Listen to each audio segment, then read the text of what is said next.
या देवी सर्वभूतेषु शक्तिरूपेण संस्थिता नमस्तस्यै नमस्तस्यै નમસ્તસ્યે નમો નમઃ. નમસ્કાર, હું ધ્યાની જાની. આપણે સૌ જાણીએ છીએ કે દશેરાનું પાવન પર્વ એટલે અસત પર સત્ય વિજય અને અધર્મ પર ધર્મની વિજય. સનાતન ધર્મનો એક અમર વાક્ય છે, અહિંસા પરમો ધર્મ.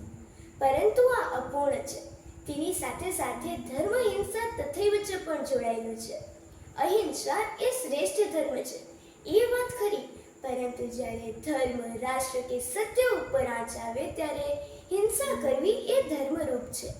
સાચી અહિંસા એ છે કે આપણે કદી આક્રમણ નથી કર્યું, પરંતુ જ્યારે રાષ્ટ્ર, ધર્મ કે સંસ્કૃતિ ઉપર આક્રમણ થાય ત્યારે હિંસા એ જ ધર્મરૂપ છે અને શસ્ત્રો વડે જ સનાતન ધર્મનું રક્ષણ થઈ શકે છે.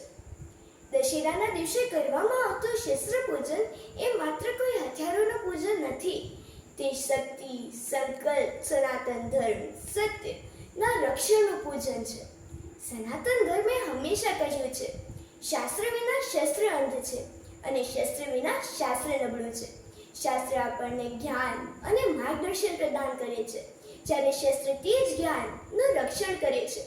જો શસ્ત્ર હશે પરંતુ શાસ્ત્ર નહીં હોય તો તે શક્તિ વિનાશક બનશે, અને શાસ્ત્ર હશે પરંતુ શસ્ત્ર નહીં હોય તો તે ધર્મ ટકશે નહીં. ઇતિહાસમાં અનેક પ્રેરક પ્રસંગો છે, જેમાં અર્જુનનું ગાંડીવ માત્ર એક ધનુષ્ય જ નહોતું, પરંતુ તે સત્ય અને ધર્મ માટે લડવાનો સંકલ્પ હતો. છત્રપતિ શિવાજી મહારાજની ભવાની તલવાર એ માત્ર કોઈ તલવાર નહોતી, પરંતુ મા ભવાનીના પવિત્ર આશીર્વાદરૂપ સ્વરાજની દિવ્ય શક્તિ હતી. ભારતના અનેક વીરો અને વીરાંગનાઓ હજારો વર્ષોથી શસ્ત્રને પૂજતા આવ્યા છે અને તેનો સદુપયોગ કરતા પોતાના પ્રાણોની આહુતિ પણ આપી છે. આ બાબતો આપણે જણાવે છે કે શસ્ત્ર કદી વિનાશ માટે નથી બન્યા, તે ફક્ત ને ફક્ત આત્મરક્ષણ માટે બન્યા છે. અર્થાત શિવ સાથે શક્તિનું પૂજન અને સંકલ્પ આજે પણ એટલો જ અખંડિત છે જેટલો મહાભારતના યુગમાં હતો. સાથે સાથે આપણને એ પણ બાબતનું ધ્યાન રાખવું જોઈએ કે આપણે શસ્ત્રનો કદી દુરુપયોગ ન કરીએ. તેનો ઉપયોગ આપણે ફક્ત ને ફક્ત રાષ્ટ્ર, સંસ્કૃતિ, ધર્મ અને સત્યના રક્ષણ માટે જ કરીશું. શાસ્ત્રથી જ્ઞાન ગ્રહણ કરીશું, શસ્ત્રથી કરીશું તેનું રક્ષણ. અહિંસાને જીવનનો મૂળ બનાવીશું, પરંતુ જ્યારે ધર્મ, સંસ્કૃતિ અને રાષ્ટ્ર ઉપર આંચ આવશે ત્યારે શસ્ત્ર ધારણ કરતા નહીં હિચકાઈશું.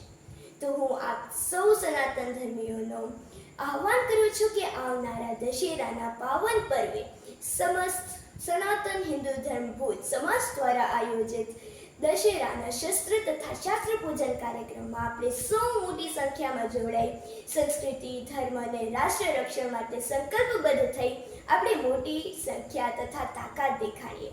આવી નમ્ર અપીલ સહ આહ્વાન સાથે જય શ્રી કૃષ્ણ, જય શ્રી રામ, હર હર મહાદેવ.